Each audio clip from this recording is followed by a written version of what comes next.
मेष राशिको मूल स्वभाव कस्तो हो त भन्दाखेरि मेष राशि कालपुरुषमा लग्नमै पर्छ। त्यसैले मेष राशिवाला जातकहरू अरूमा भर पर्दैनन्, अरूमा भर पनि पर्दैनन् र अरूले गरिदियोस् मेरा लागि भन्ने पनि स्वभाव हुँदैन यिनीहरूको।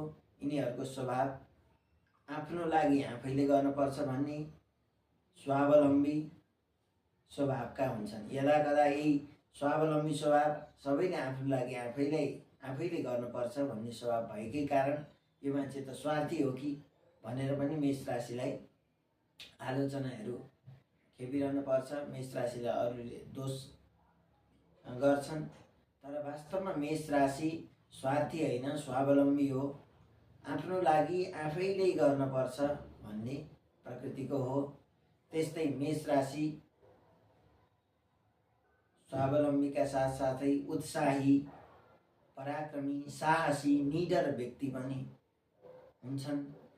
त्यस्तै मेष राशिहरू मनमा धेरै कुरा राख्न नसक्ने, नचाहने, यथार्थ बोल्ने, भएको कुरालाई लुकाएर घुमाउरो तरिकाले भन्न नचाहने, नसक्ने किसिमका हुन्छन् र भएको सत्य कुरालाई निडरता र निर्भीकताका साथ कसैका अगाडि प्रस्तुत गर्छन्।